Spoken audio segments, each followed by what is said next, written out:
فرمایا، میں نے سنا ہے کہ رسول اللہ صلی اللہ علیہ وسلم فرما رہے تھے، اللہ نے آدم علیہ السلام کو پیدا کیا، پھر اپنے دائیں ہاتھ کو اس کی پشت پر پھیرا اور اس سے نسل انسانی کو باہر نکالا اور ان کی طرف اشارہ کر کے فرمایا، میں نے انہیں جنت کے لیے پیدا کیا ہے اور یہ جنت والوں کے اعمال کریں گے۔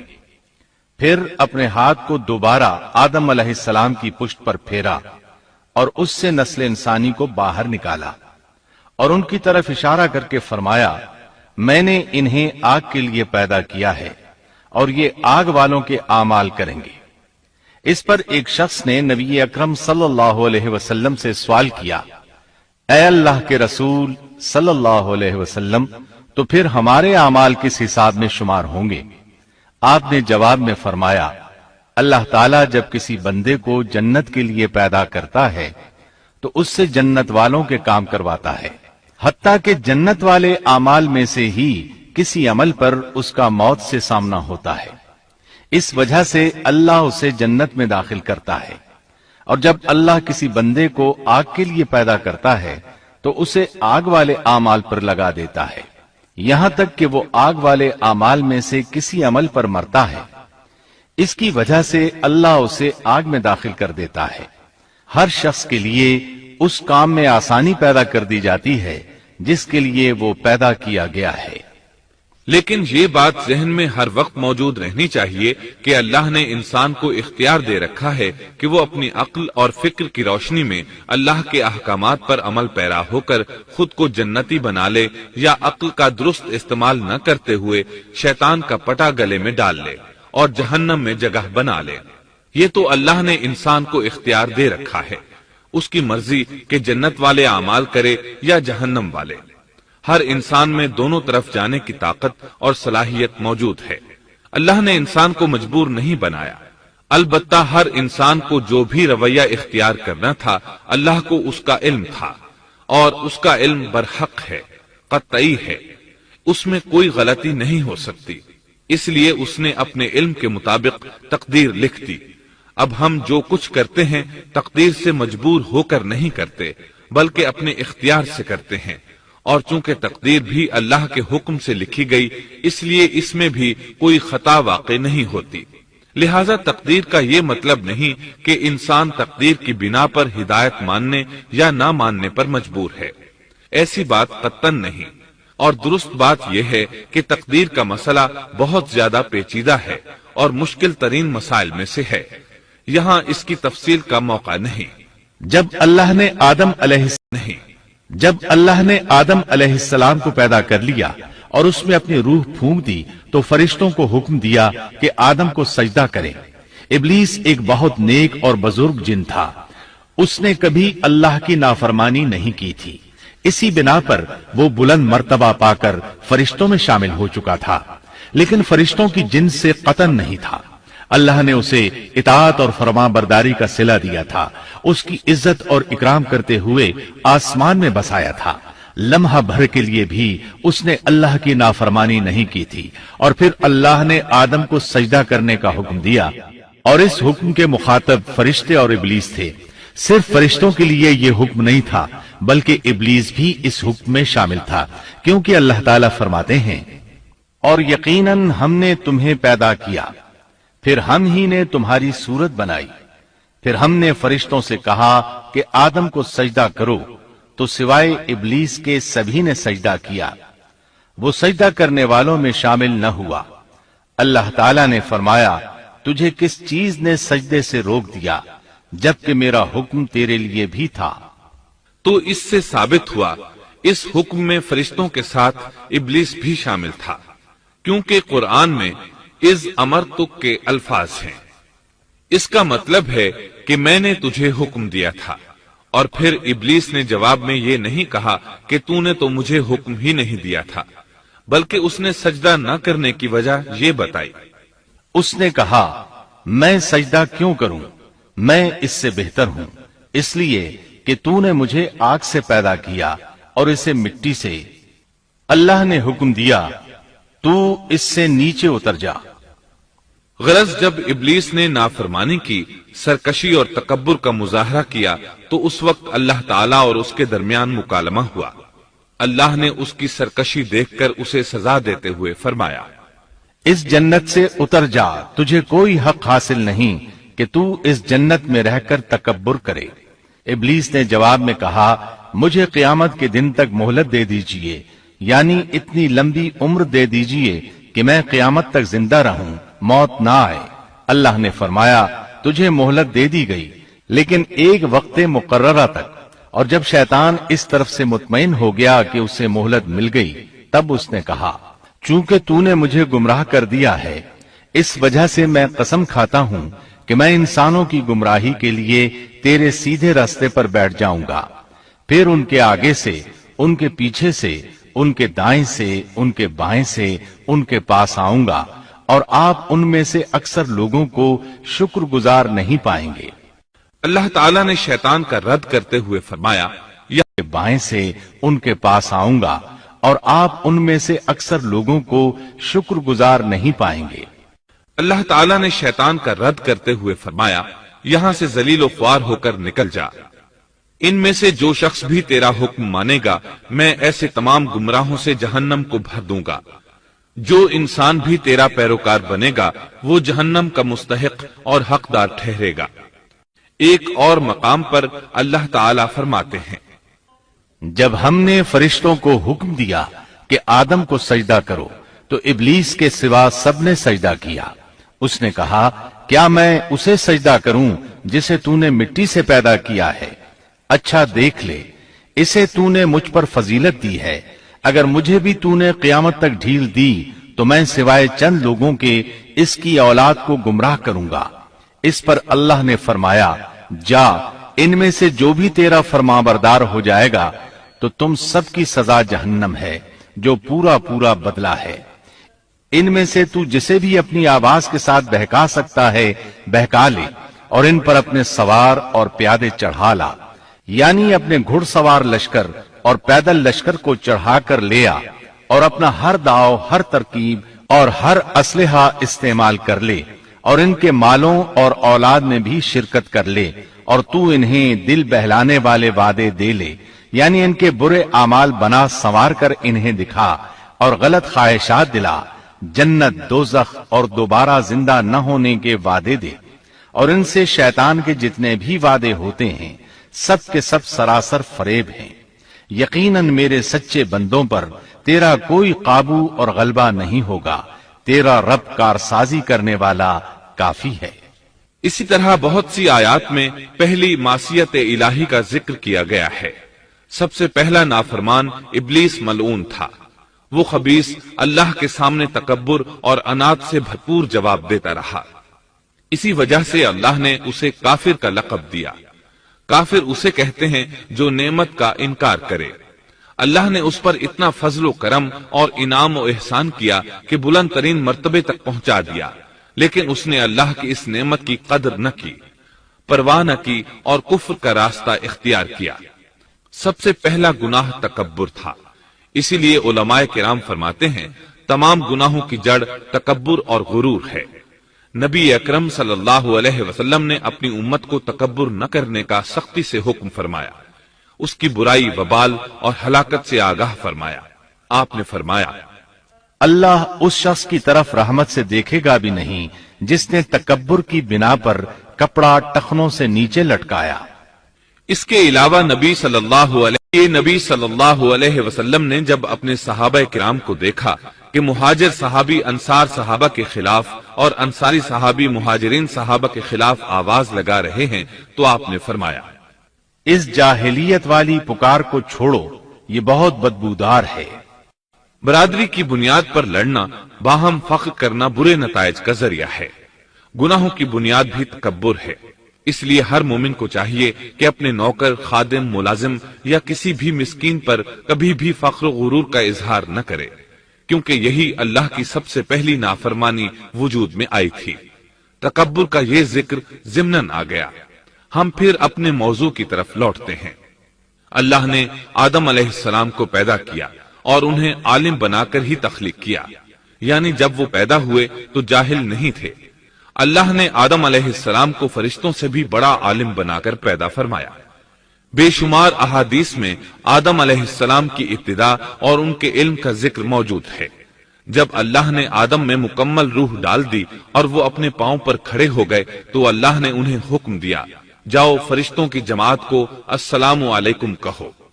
آدم اور فرشتوں کی زبان عربی تھی، یہی زبان اہل جنت کی ہے۔ آدم گئے، جا کر سلام کہا، انہوں نے جواب میں کہا وعلیکم السلام ورحمت اللہ، یعنی تجھ پر اللہ کی سلامتی اور رحمت ہو۔ اللہ نے فرمایا یہ تیرا اور تیری اولاد کا آپس میں ایک دوسرے کو تحفہ اور ہدیہ ہے۔ اللہ نے آدم علیہ السلام کو ابتدا ہی میں تمام نام سکھا دیے۔ مفسرین نے ان ناموں کے بارے میں بہت بحثیں ذکر کی ہیں۔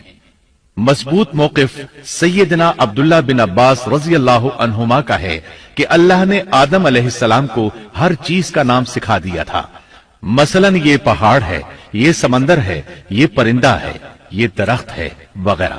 وہ آسمان اور زمین کی ہر چیز کا نام جانتے تھے۔ یہ علم کیسا تھا، انسان نے کس طرح ہر چیز کا نام پہچان لیا۔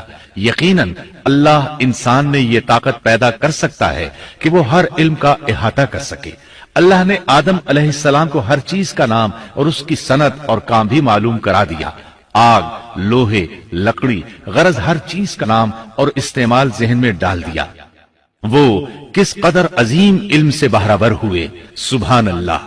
بہرحال اللہ نے آدم علیہ السلام کو صرف شکل و صورت اور تخلیق ہی میں بلند مرتبہ عطا نہیں کیا تھا، بلکہ عقل و علم کے لحاظ سے بھی بلند درجے اور مقام پر فائز کیا تھا، جیسا کہ اللہ تعالیٰ فرماتے ہیں اللہ نے آدم علیہ السلام کو ہر چیز کا نام سکھا دیا، پھر ان چیزوں کو فرشتوں پر پیش کیا۔ مجھے ان چیزوں کے نام بتاؤ اگر تم سچے ہو۔ تخلیق ہوئی تو تم نے کہا تھا اللہ جو چاہے پیدا کر لے، قسم ہے وہ ہم سے زیادہ معزز اور عالم نہیں ہوگا۔ اس دعوے میں اگر تم سچے ہو تو ذرا ان اشیاء کے نام تو بتاؤ۔ اللہ تعالیٰ نے آدم علیہ السلام کا زیادہ معزز ہونا، مکرم ہونا اور علم و معرفت والا ہونا واضح کرنے کے لیے فرشتوں کو حکم دیا کہ آدم علیہ السلام کو سجدہ کریں۔ یہ سجدہ تعظیمی تھا، عبادت والا سجدہ نہیں تھا۔ سجدہ تعظیمی پہلے وقتوں میں جائز تھا، لیکن اب حرام ہے۔ اسی لیے تو یعقوب علیہ السلام، ان کی بیوی اور 11 بیٹوں نے یوسف علیہ السلام کو سجدہ کیا تھا۔ بہرحال فرشتوں نے آدم علیہ السلام کو سجدہ کیا۔ اس سے معلوم ہو جاتا ہے کہ کون زیادہ عزت اور عظمت والا ہے۔ یقیناً آدم علیہ السلام زیادہ شرف اور منزلت کے حقدار ٹھہرے۔ جب اللہ تعالیٰ نے ان کی عزت، تکریم اور تعظیم ثابت فرما دی، تب علم و معرفت میں ان کی برتری ثابت کرنے کے لیے فرمایا اگر تم اپنے قول میں سچے ہو تو ان چیزوں کے نام بتاؤ۔ تب فرشتوں نے کہا، فرشتے کہنے لگے اے اللہ تو پاک ہے، ہمیں تو صرف اتنا ہی علم ہے جتنا تو نے ہمیں سکھا رکھا ہے، مکمل حکمت و علم والا تو ہی ہے۔ اللہ تعالیٰ نے آدم علیہ السلام سے فرمایا اے آدم تم ان فرشتوں کو ان چیزوں کے نام بتاؤ۔ آدم ہر چیز کا نام بتانے لگے، کسی جگہ بھی انہوں نے غلطی نہیں کی۔ جب انہوں نے فرشتوں کو تمام چیزوں کے نام بتا دیے تو اللہ تعالیٰ نے فرشتوں کو مخاطب کر کے کہا کیا میں نے تمہیں پہلے ہی نہیں کہہ دیا تھا کہ زمین اور آسمان کا غیب میں ہی جانتا ہوں، اور میرے علم میں ہے جو تم ظاہر کر رہے ہو اور جو چھپا رہے ہو۔ یہاں ذہن میں سوال ابھرتا ہے کہ فرشتے کیا چھپا رہے تھے؟ وہ راز والی بات یہی تھی کہ اللہ ہم سے زیادہ معزز اور عالم مخلوق پیدا نہیں کرے گا۔ اس کے بعد اللہ تعالیٰ نے اما حوا کو پیدا فرمایا۔ انہیں آدم علیہ السلام کے فوراً بعد پیدا نہیں فرمایا، بلکہ آدم علیہ السلام نے کافی عرصہ جنت میں تنہا بسر کیا، اور حدیث میں ہے کہ وہ وحشت محسوس کرتے تھے، تنہائی کو شدت سے محسوس کرنے لگے تھے۔ آخر کار ایک روز جب وہ سو رہے تھے تو اللہ تعالیٰ نے ان کی بائیں پسلی سے اما حوا علیہ السلام کو پیدا فرمایا اور آدم علیہ السلام کا ہم سفر بنا دیا۔ اللہ فرماتے ہیں اے لوگو اپنے اس پروردگار سے ڈر جاؤ جس نے تم سب کو ایک ہی جان سے پیدا کر ڈالا، اور اس جان یعنی آدم علیہ السلام سے ان کی بیوی کو پیدا کیا۔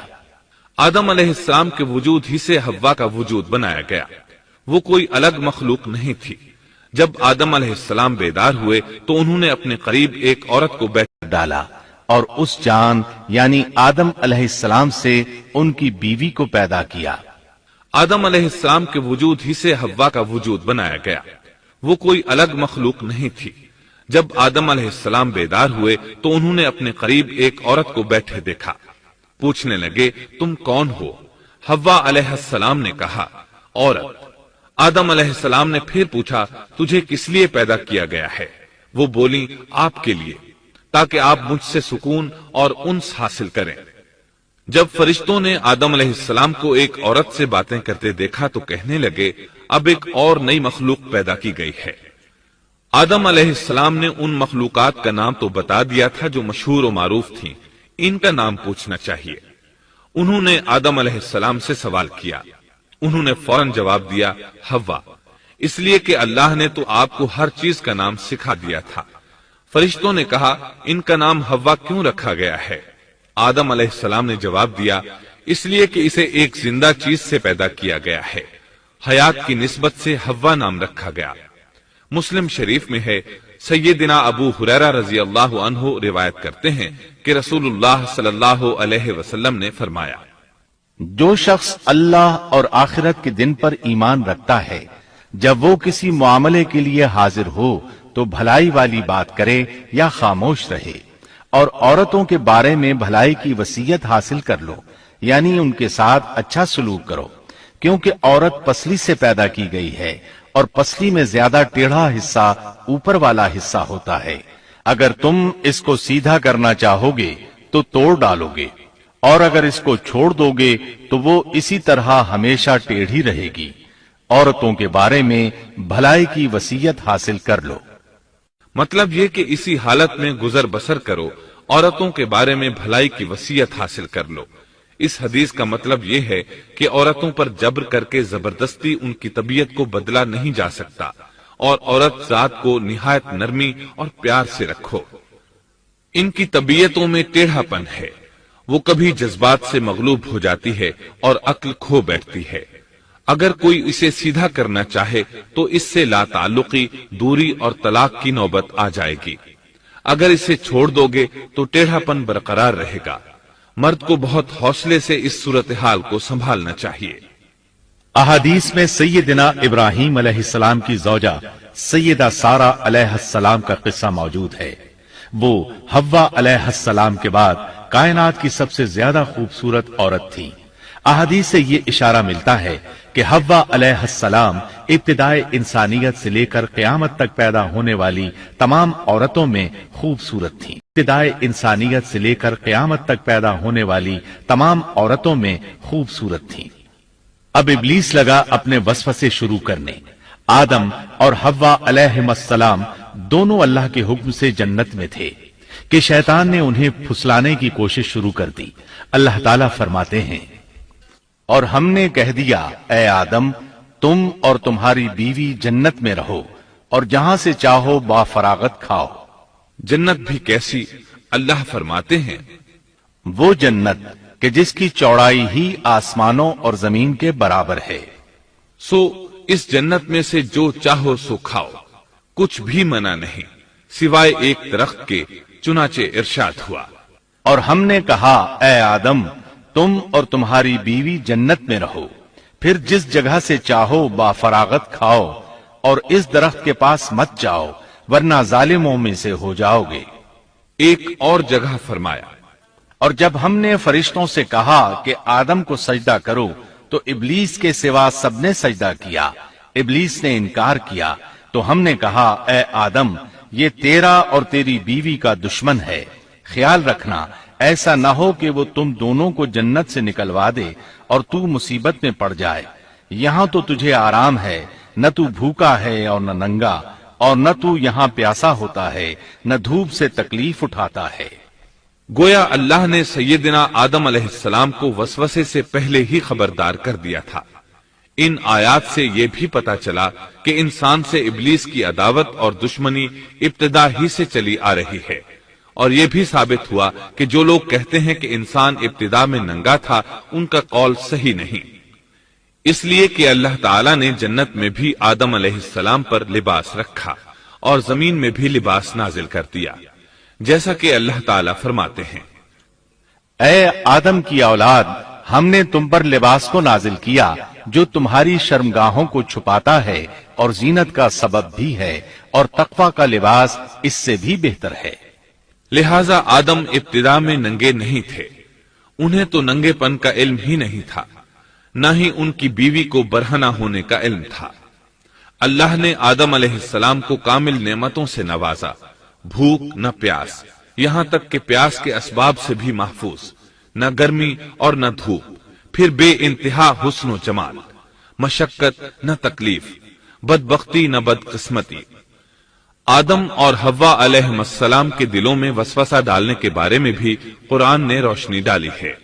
پھر شیطان نے ان دونوں کے دلوں میں وسوسہ ڈالا، یہ وسوسہ اس نے ان دونوں کو طمع دلانے کی صورت میں پورا کیا، اور یہ طمع دلائی کہ اس درخت کو کھانے سے ہمیشگی اور